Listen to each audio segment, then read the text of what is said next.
तो शुरुआत प्रोफेसर साहब आप ही से करते हैं, क्योंकि लोकतंत्र की दुहाई है और बार बार कहा जाता है कि लोकतंत्र समाप्त हो रहा है, संविधान को बचाना है।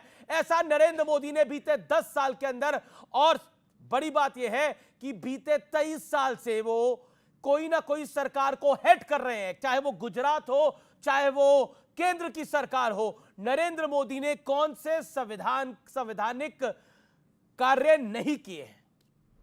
अमीश जी, पिछले इस इलेक्शन में जो अभी लोकसभा का इलेक्शन संपन्न हुआ, जो सरकार बनी है अभी, उसके नतीजे को अगर आप सामने रख के देखें तो ये बात बिल्कुल साफ हो जाती है कि जनता ने लोकतंत्र के पक्ष में वोट डाला है। और इसलिए लोकतंत्र को बचाने का काम जनता ने इसलिए किया है कि पिछले 10 वर्षों में केंद्र में जो सरकार थी, भारतीय जनता पार्टी की सरकार, बल्कि उस वक्त तो मैं ये नहीं कहूँ कि एनडीए की सरकार थी, वो मोदी जी की सरकार थी। और मोदी जी की सरकार जिस तरह के रास्ते पर चल पड़ी थी, अलोकतांत्रिक तरीके जिस तरह से अपना रही थी, उस अलोकतांत्रिक तरीके से जनता त्राहित थी, आहत थी। एक इंटरवेंशन है अलोकतांत्रिक, जैसे क्या? फॉर एग्जांपल देके समझा दीजिए, मैं आसान आपको हो जाएगा बताऊं, हमारे व्यूअर्स के लिए, हमारे दर्शकों के लिए। संविधान, ये पहली बार ऐसा हुआ, देश की जो राजनीति है उसमें पहली बार ऐसा हुआ संसद में कि एक बार एक साथ 150 सांसदों को सस्पेंड कर दिया गया। बिल्कुल मनमाने तरीके से सारे फैसले लिए जाते रहे। यह बताया जा रहा था कि देश में कोई है ही नहीं, कोई विपक्ष नहीं है। जनता को भी इग्नोर करके किसान जिस तरह से बैठे रहे, किसानों ने जिस तरह से बॉर्डर पे अपने 700 किसानों ने जान की आहुति दी, 1 साल से ज्यादा अरसे तक बैठे रहे, मोदी जी ने बिल्कुल उनको नोटिस नहीं लिया। 700 किसान जो मरे वहां, उनको आज तक मोदी जी ने श्रद्धांजलि नहीं पेश की। ये तमाम चीजें क्या बताती हैं? यानी हम तानाशाह हैं, हम जैसे चाहेंगे इस देश को रूल करेंगे, संविधान की कोई परवाह हम नहीं करेंगे। ये लोकतांत्रिक देश में इस तरह की व्यवस्था नहीं चल सकती है, और जनता ने इसका जवाब दिया है और मोदी जी को बता दिया है कि आपको लोकतंत्र के दायरे में रहकर काम करना पड़ेगा।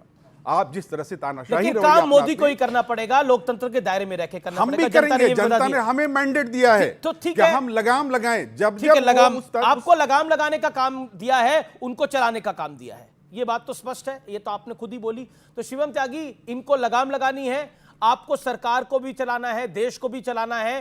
तो बीते 15 दिनों के अंदर आपने क्या किया है और विपक्ष ने क्या किया है, इसकी रिपोर्ट कार्ड भी आप लोगों ने जारी कर दी है। लेकिन इस बार विपक्ष के तेवर और कलेवर दोनों बहुत जबरदस्त है। क्या भारी पड़ने वाला है ये सदन, ये सत्र? आरजेडी के मेरे मित्र ने कहा कि इस बार जनता ने जो है लोकतंत्र को बचाने के लिए वोट दिया है, यानी कि भारतीय जनता पार्टी को जो उन्होंने वोट दिया है वो लोकतंत्र को बचाने के लिए ही वोट दिया है। अगर कांग्रेस को दे दे तो लोकतंत्र खत्म कर देते हैं हमेशा की तरह। बहुत बहुत धन्यवाद आपका, ये तय कर दिया इस देश की जनता ने इस बार भी। ये अपने आप में बहुत अविस्मरणीय है। 1962 के बाद 64 साल बाद फिर से इस देश में कोई एक ऐसी सरकार आई है जिसने लगातार तीसरी बार आदरणीय प्रधानमंत्री जी को फिर से प्रधानमंत्री बनाया। यह हमारे लिए गौरव की बात है। हमने 15 दिन के लिए तो कहा ही, लेकिन आपने जो विषय खास तौर पर रखा टसल, मैं ऐसा मानता हूं कि जनता ने कुछ सांसद अगर इनके ज्यादा जिताकर भेजे तो वो शायद इसलिए भेजे, कुछ नहीं, काफी ज्यादा जिता, तो वो शायद इसलिए भेजे कि बहुत ज्यादा शोर नहीं चाहिए, उनको डिस्कशन चाहिए, डिस्कोर्स चाहिए। जैसे यहां पर अभी आपने 5 पैनलिस्ट रखे हैं, आपको अगर डिस्कशन को और वाइड करना होता तो 7-8 रख लेते आप। उसका विषय ये नहीं होता कि हम आपस में लट्ठम लट्ठा करने लग जाते हैं, लड़ने लग जाते हैं। उसका एजेंडा ये होता कि डिस्कशन और वाइड हो जाता। लेकिन शायद ये उसका मतलब समझते नहीं है।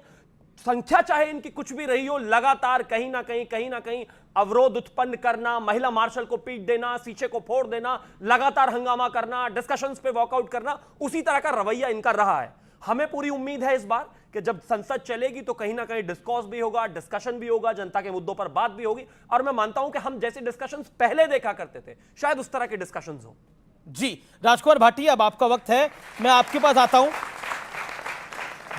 डिस्कशन, डिबेट, डेलिब्रेशन, यानी जो ट्रिपल-D का फॉर्मूला है ये होना चाहिए, यानी चर्चा विमर्श जरूरी है, लेकिन हंगामा भी जरूरी है, आपको लगता है? और हर विषय पर हंगामा जरूरी है, हर विषय पर तलवार खींची रहे ये जरूरी है सत्ता और विपक्ष के बीच में, पक्ष और विपक्ष के बीच में? बिल्कुल जरूर नहीं है।